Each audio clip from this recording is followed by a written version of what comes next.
Okay, a very good morning to all my dear students. Today, on behalf of Mumbai Municipal Corporation Education Department, I welcome you all for the online education. Today, we are going to learn the subject that is Science and Technology, part second. Our topic is chapter number 2, that is Life Processes in Living Organisms, part 1. Today, we are going to cover up the topics that is living organisms and their life processes. And the second part will be the living organisms and energy production. Myself, Mrs. Samina Ibrahim Kazi from Nehru Nagar MPS Secondary School, Kurla.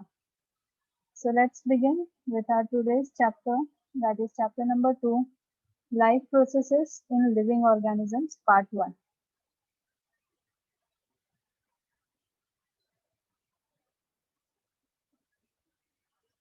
We see many living and non-living things in our surroundings. In all living beings, some of the processes are common which help them to sustain and survive. These processes are called as the life processes. These life processes seen in the living things are not seen in the non-living things. So let us see some of the life processes in the living organisms. Yes, in our body, in our life, you can see many processes which are going on continuously, right? Just like nutrition, respiration, transportation, excretion, control, growth, reproduction, movement, right? So these are the life processes which are related to the living organisms. So what are life processes? Life processes are the basic processes in the living organisms which are necessary for maintaining their life. The basic life processes are nutrition, respiration, transportation, and excretion. Okay, these are the basic processes which are continuously going on in the living organism so as to maintain their life. Okay, without these processes, the life is not possible. Okay, so which are the basic life processes? The first one, that is nutrition. So what do you mean by nutrition? It is the process of taking food by an organism and its utilization by the body for the life processes. Yes, we all eat. Yes or no? We all have our food. Why? So as to get energy and to perform, so as to get the energy and to perform the different processes in our body. Okay, so nutrition is very, very important. Second is respiration. What is respiration? It is the process by which the food is burnt in the cells of the body with the help of oxygen to release energy. Okay. During the process of respiration, what happens? The food which is being eaten up, it is being burnt in the cells with the help of the oxygen, and because of which there is the release of energy.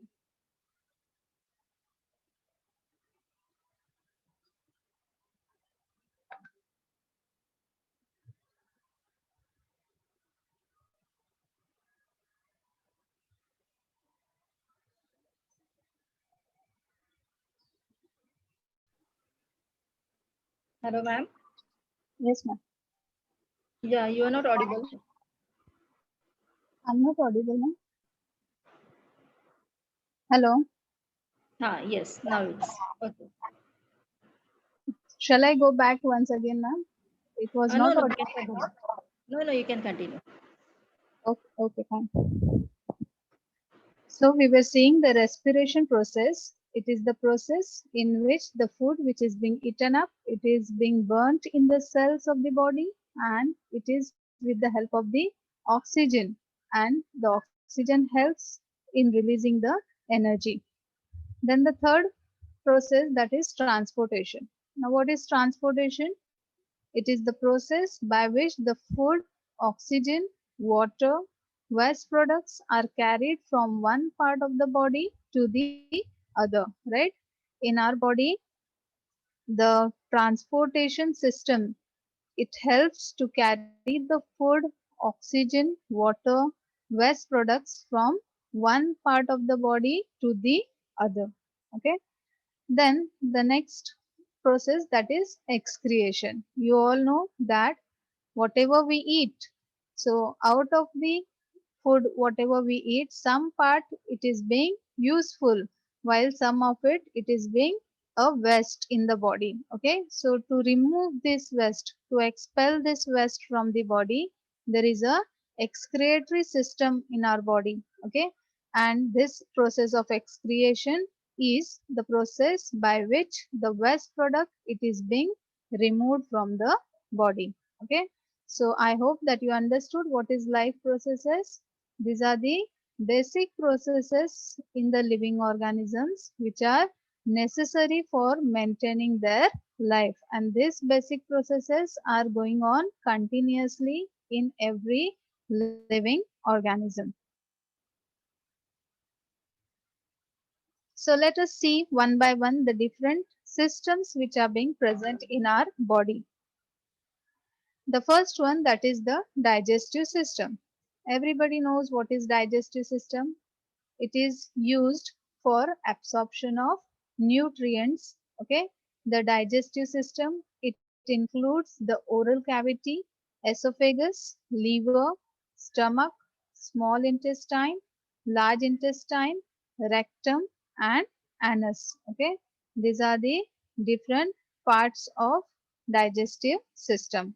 Okay, then there is the respiratory system.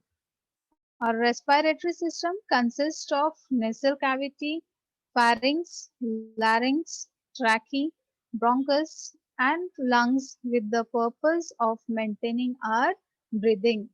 Okay, these all parts of respiratory system, they are being useful in breathing. Okay, so this is our respiratory system. Then the next, that is the circulatory system. So our circulatory system comprises of arteries, veins, and capillaries. So let us see what are arteries. Arteries are the tubes that carry blood away from the heart. Okay, what are arteries? These are the tubes which carry the blood away from the heart. Then the veins. What are veins? Veins are the tubes that return blood to the heart. Okay, veins, what they do?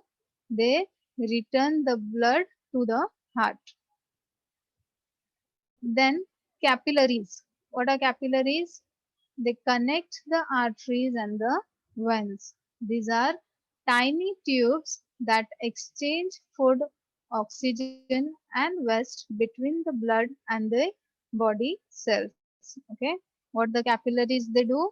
They they connect the arteries and the veins, and these are very tiny, where they are very thin, they are very we can say they are very thin in size. Okay, so what they do, they exchange the food, oxygen, and waste between the blood and the body cells.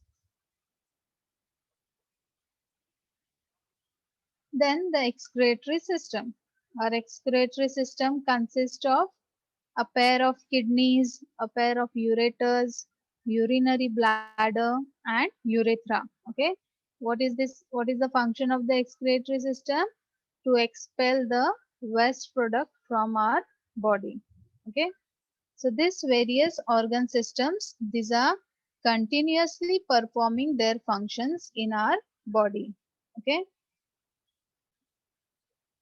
so this different systems which are being working continuously, they are performing their functions independently but through a complete coordination. And for performing all these functions, they require the energy. So first let's see what is one more system, that is control system. What is the control system? The nervous system and the endocrine system carry messages to all the parts of the body.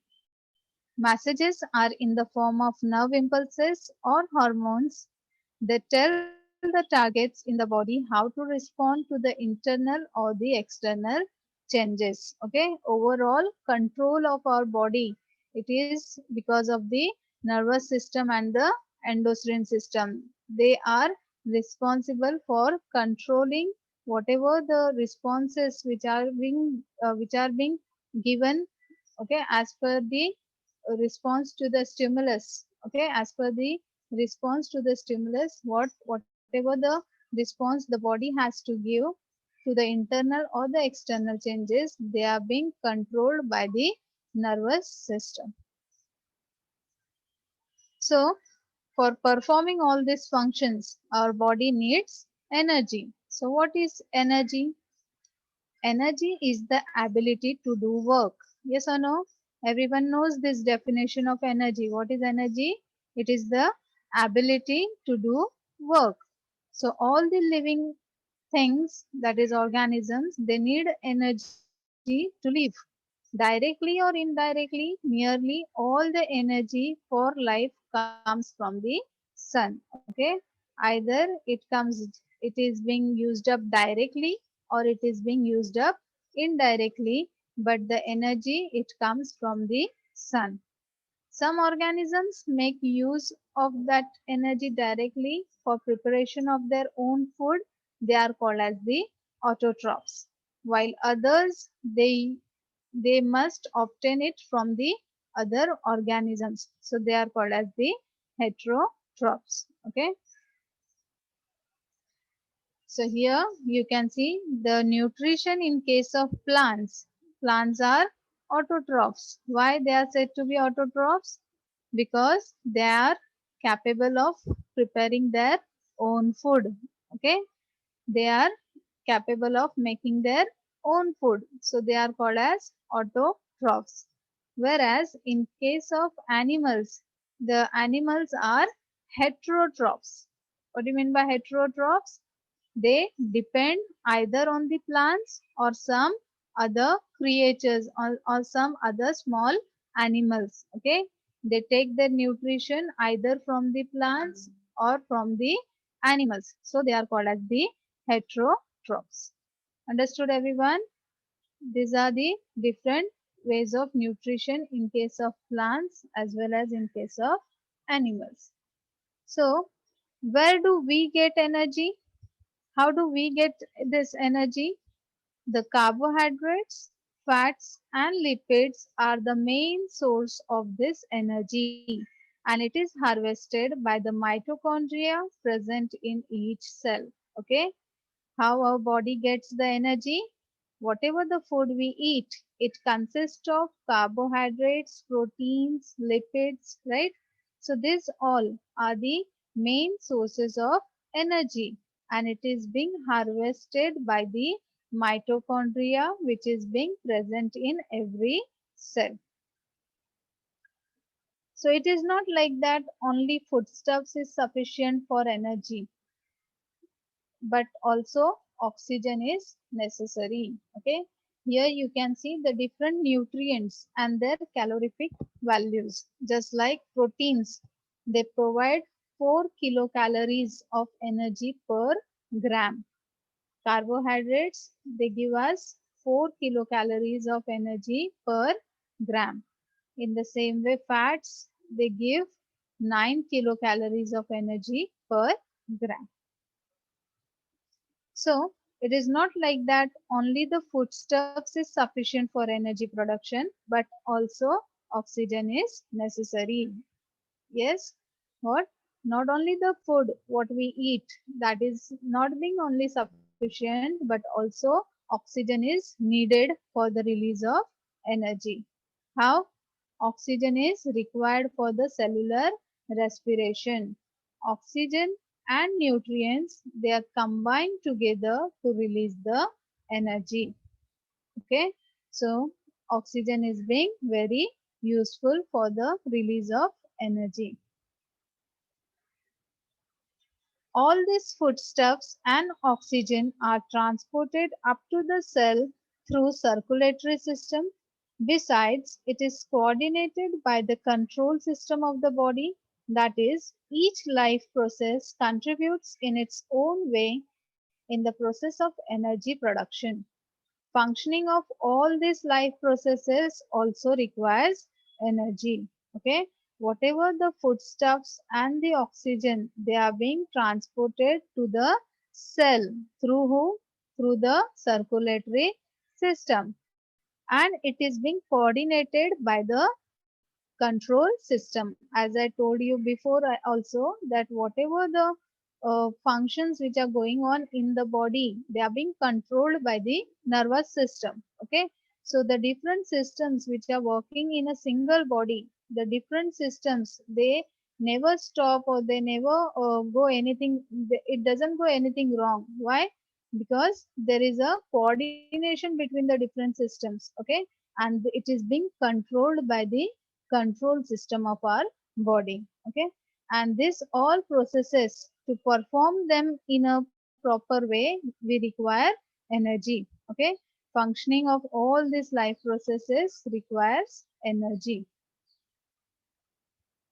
So human and other animals consume the fruits and vegetables.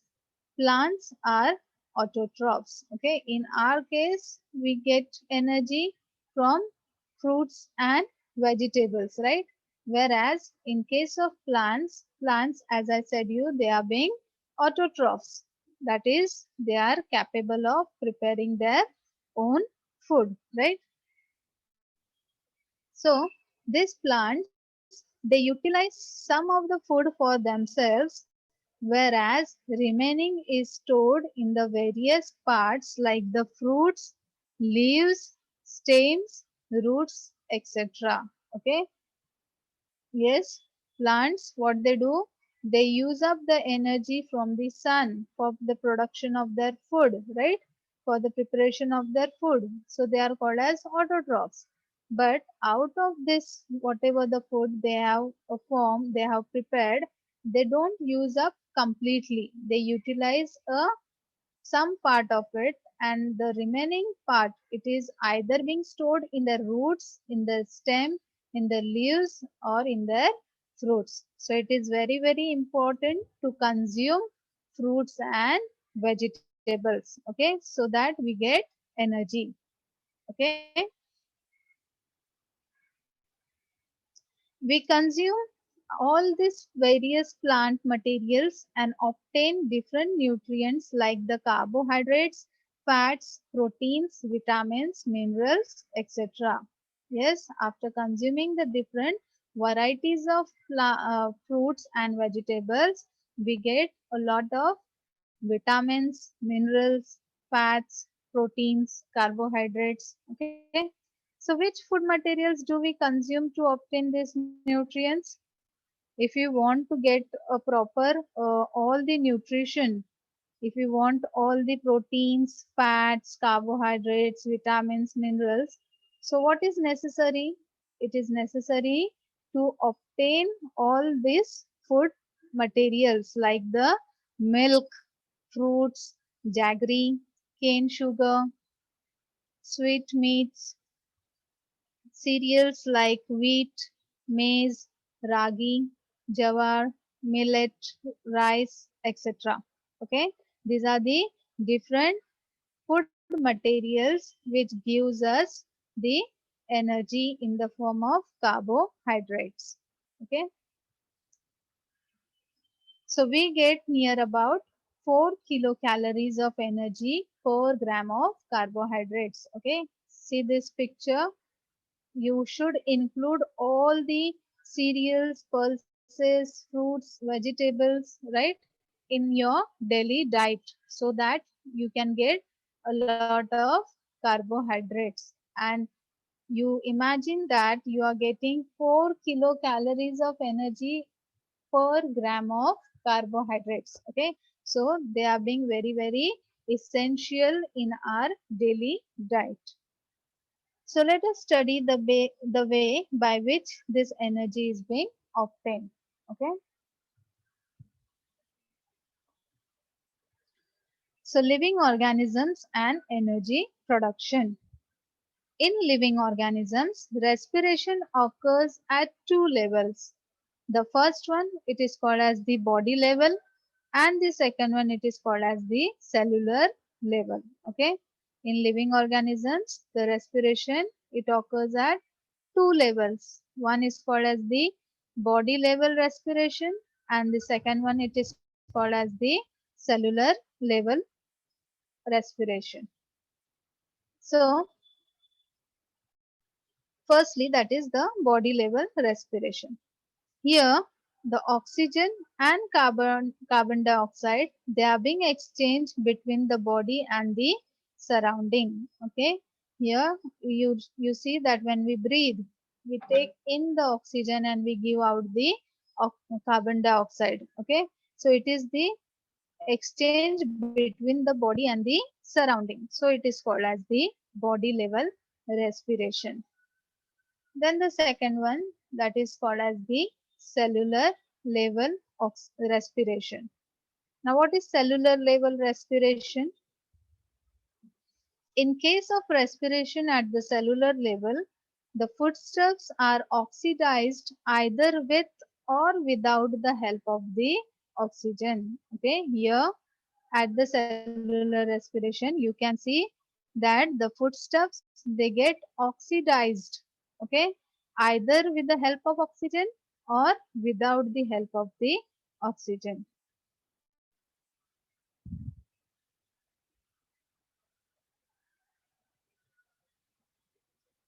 Carbohydrates of the food that we consume every day are mainly used for the production of energy required for daily need. Okay, whatever the food we eat, it includes the carbohydrates, and these carbohydrates of the food, they are useful for the production of energy which is being required for the daily need.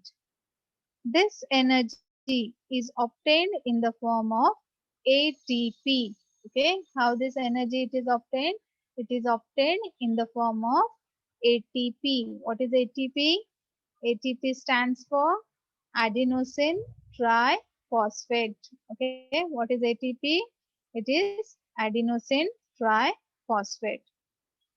For this purpose, glucose, a type of carbohydrate, is oxidized step by step in the cells. This is called as the cellular respiration. Okay. What? For obtaining the energy, glucose, a type of carbohydrate, it is being oxidized step by step. Where? In the cells. Okay. So this is called as the cellular respiration.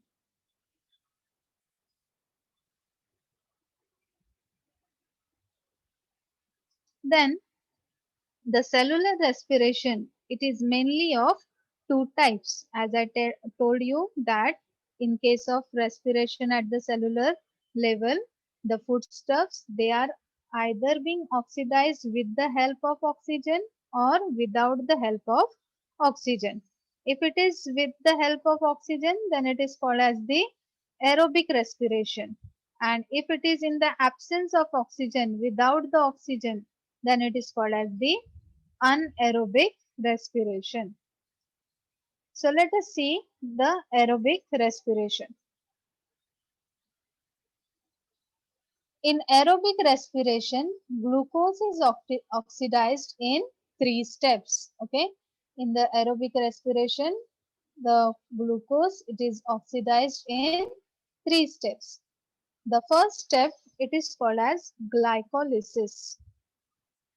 So what is glycolysis? Let us see. The process of glycolysis occurs in the cytoplasm. Okay, where it occurs? The process of glycolysis, it occurs in the cytoplasm. A molecule of glucose is oxidized step by step in this process, and two molecules of each, that is pyruvic acid, ATP, NADH2 and water are formed. Okay. What? Here in the glycolysis, when the molecule of glucose is being oxidized, then as a product, you will get two molecules of pyruvic acid, two molecules of ATP, 2 molecules of NADH2 and 2 molecules of water as a product. Okay. Molecules of pyruvic acid formed in this process are converted into molecules of acetyl coenzyme A. Okay. As a product, what we got it, the pyruvic acid. This pyruvic acid, it is converted into the molecules of acetyl coenzyme A. Okay. Two molecules of NADH2 and 2 molecules of carbon dioxide are released in the process. Okay. Then what happens when this pyruvic acid gets converted into the molecules of acetyl coenzyme, then 2 molecules of NADH2 and 2 molecules of carbon dioxide, they are being released in this process. Okay, what we have learned, the process of glycolysis, it is the process which occurs in the cytoplasm. Okay, in this process, a molecule of glucose, it is being oxidized step by step, and what we get as a product, we get 2 molecules of pyruvic acid, 2 molecules of ATP, 2 of NADH2 and 2 of water. Okay. Out of this, the pyruvic acid which is being formed in this process, it is converted into the molecules of acetyl coenzyme A. Okay. And it results in the formation of 2 molecules of NADH2, 2 molecules of carbon dioxide in this process. I hope that you understood this process of glycolysis. Then the next step, that is the tricarboxylic acid cycle. Now what is this tricarboxylic acid cycle? Both the molecules of acetyl coenzyme, they enter the mitochondria. Cyclic chain of reactions called as tricarboxylic acid cycle is operated on it in the mitochondria. Okay, as we have seen that in the first step of glycolysis, the pyruvic acid, it is converted into acetyl coenzyme A, right? Okay, so these 2 molecules of acetyl coenzyme A, they enter the mitochondria. Okay, and here the cyclic chain of reactions, it occurs here in the mitochondria, and this chain cyclic reaction, it is called as tricarboxylic acid cycle. Okay, the acetyl part of the acetyl coenzyme A, it is completely oxidized through this cyclical process, and molecules of carbon dioxide, water, NADH2 and FADH2 are derived.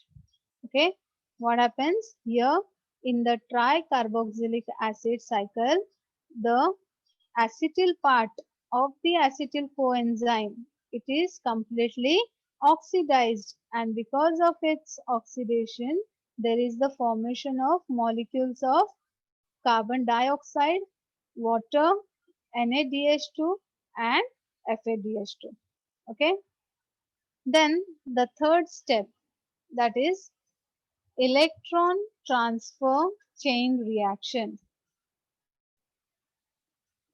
Molecules of NADH2 and FADH2 which are formed during all the above processes, they participate in the electron transfer chain reaction. Okay, whatever the molecules of NADH2 and FADH2 which are being formed in the previous step of glycolysis as well as in the tricarboxylic acid cycle, whatever the NADH2 and FADH2 they are formed, they are used up in the electron transfer chain reaction.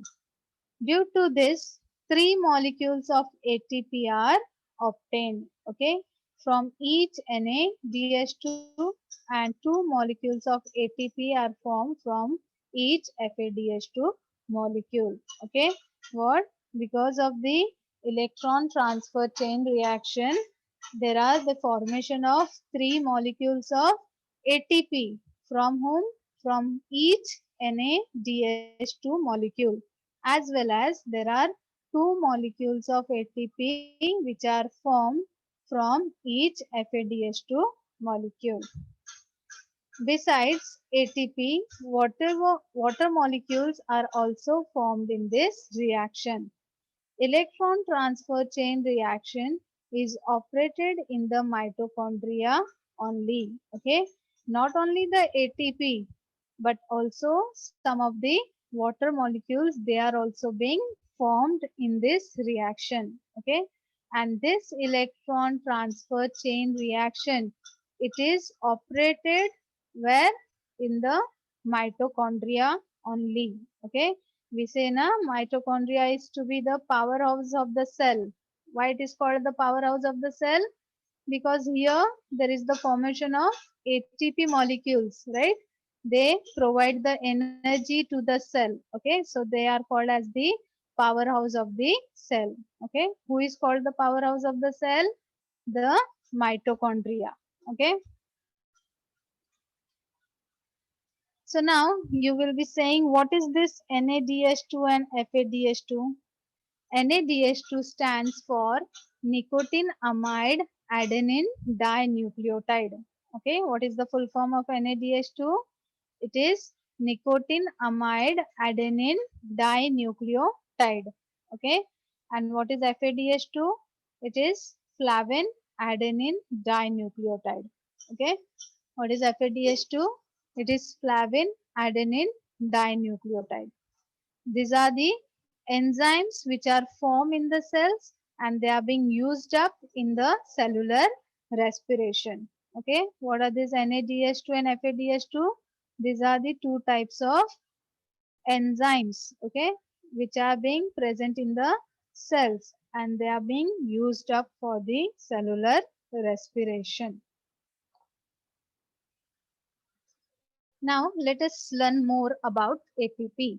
We have already seen what is ATP. It is the adenosine triphosphate molecule. Okay, ATP is called as the energy of the cell. ATP is the energy currency of the cells. Okay, it is constantly generated. Sorry, it is constantly regenerated from ADP. ADP stands for adenosine diphosphate. ATP stands for adenosine triphosphate.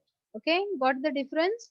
ATP is triphosphate and ADP is diphosphate. Okay, so ATP is constantly regenerated from ADP, that is adenosine diphosphate, after energy is expended by the cell. Okay, use of ATP by the cell has some advantages. So let's see what are the advantages. Firstly, it can be used in many types of reactions. Okay, it is a plus point of ATP that if they are being present in the cell, they can be used up for many kinds of reactions. Secondly, when ATP is converted into ADP plus P, then the energy which is released is sufficient for cellular needs and little energy is wasted. Okay, so these are the advantages of ATP.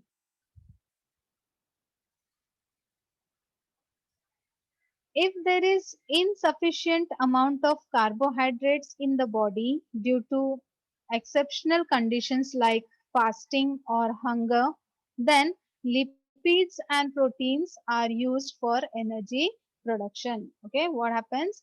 If it happens that sometimes due to fasting or due to hunger, if there is insufficient amount of carbohydrates present in the body, then the lipids and the proteins, who the lipids and the proteins, they are being used up for the energy production.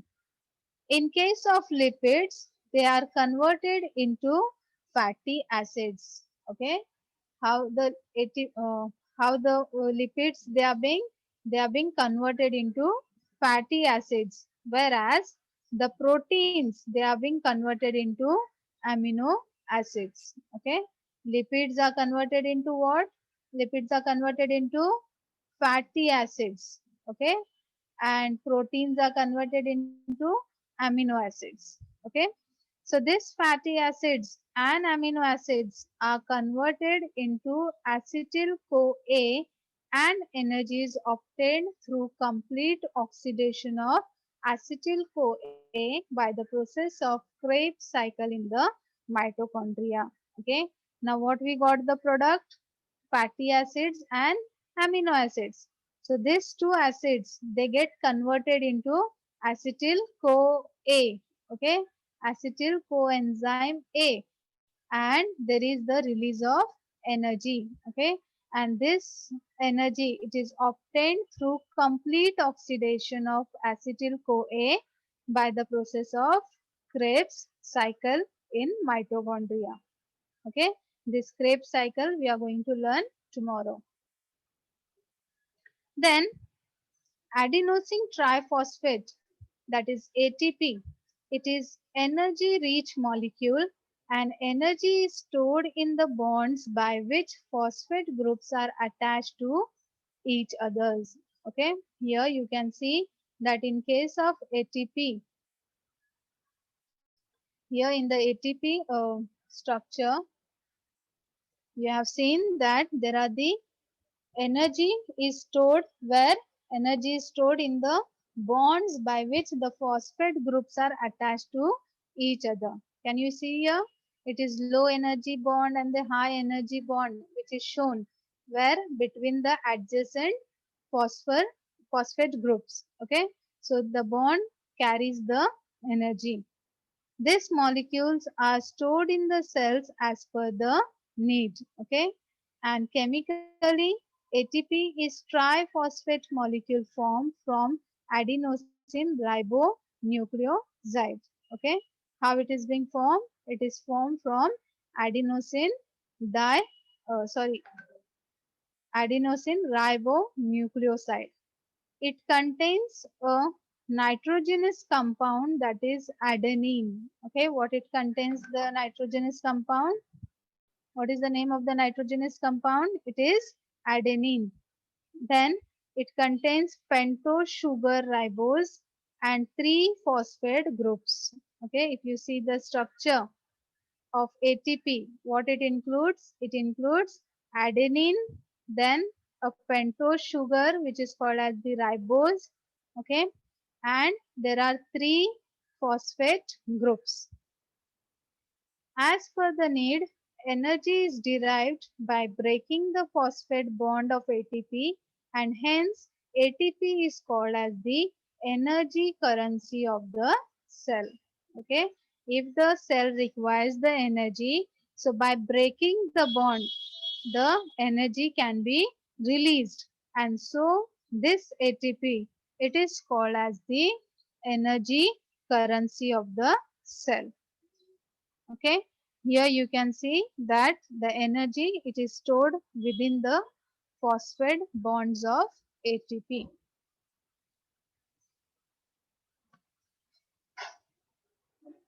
So all cells, they require the energy, and this adenosine triphosphate, that is ATP, is the energy currency in the cell. And this ATP is usable energy that the cell can use to do work. Okay, for performing the work in the cell requires the ATP, because ATP is the energy currency of the cell. So I hope that you all have understood what I have explained you today. Firstly, just we will do a quick recap what we have learned today. Firstly, we have seen the different systems which are working in our body. Okay, these systems, they work in coordination with each other. For performing this different activities, different functions in our body, we require the energy. So where we get this energy from? From our food. So our food should contain all the essential carbohydrates, fats, lipids, okay, so that they provide the energy to our body. Okay. Then we have seen the different foodstuffs which we should consume for getting the energy, and not only the foodstuffs but also the oxygen it is being needed for the uh, it is being transported to every cell. Okay. Then Then we have seen that in the living organism, the respiration, it is of two levels. First is called as the body level respiration, and the second one it is called as the cellular respiration. Then we have seen at the body level respiration, it is the exchange of oxygen and carbon dioxide between the body and the surrounding. Whereas the cellular respiration, it is the respiration of at the cellular level, in which the foodstuffs they are being oxidized either either with the help of oxygen or without the help of oxygen. And depending on this, we have categorized the cellular respiration into two categories. The first one it is called as the aerobic respiration, and the second one it is called as the anaerobic respiration. So today we have seen the aerobic respiration. In aerobic respiration, glucose is oxidized in three steps. Which are those? The first one, that is glycolysis. Second is the tricarboxylic acid cycle. And the third one, it is called as the electron transfer chain reaction. Okay, these are the three steps by which glucose is oxidized in the aerobic respiration. Then we have seen the full form of NADH2 and FADH2. What is NADH2? It is nicotine amide adenine dinucleotide. And what is FADH2? It is flavin adenine dinucleotide. Okay, what are these two? These are the enzymes which are formed in the cells and they are being used in the cellular respiration. Then we have seen what is ATP. Okay, ATP is the adenosine triphosphate molecule. Okay, it is being called as the energy currency of the cell. Why? Because between the bonds of the phosphate molecules there are the energy. Okay, and whenever the cell requires the energy, the bond is broken and the energy is being released in the cell for performing the different functions of the cell. So here we will stop today. We have completed our today's point. Okay, the remaining part we will see tomorrow. So here a small question answer session we will conduct. Firstly, what is ATP? Can anyone tell me what is ATP?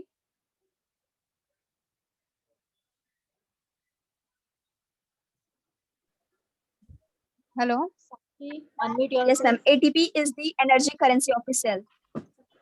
Yes, that's right. But I need the full form of ATP. What is the full form of ATP? Absolutely, it is the energy currency.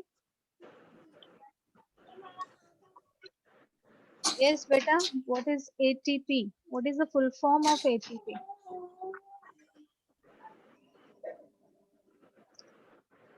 Anyone else?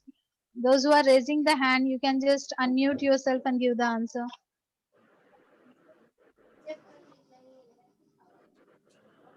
I can't hear you clearly. Just speak louder. Hello, ma'am. Ma'am, adenosine triphosphate. Very good. It is adenosine triphosphate molecule. Very good. Then next question. What is NADH2 and FADH2? Nicotinamide adenine dinucleotide, flamine adenine dinucleotide. Both enzymes are formed in the cell in cellular respiration. Very good. Very good. Good. Next, which are the two types of cellular respiration we have learned? Which are the two types of cellular respiration? Ma'am, NADH2, aerobic and FADH2. anaerobic. Yes, very good. Aerobic respiration and Anaerobic. anaerobic respiration.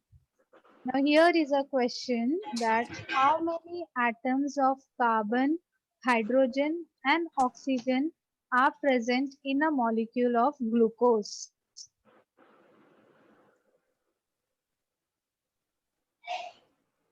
Yes, do you know what is the structure of a glucose? You have learnt it in 9th standard as well. How many atoms of carbon are there in glucose?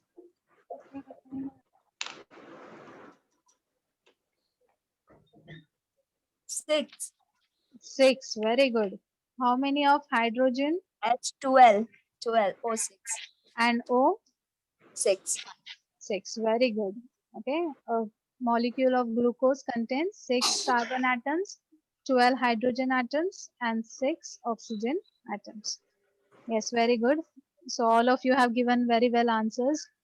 So I hope that you all have understood what I have taught you today. Okay. Thank you so much, everyone. Ma'am, Thank you, ma'am. yeah, thank you so much.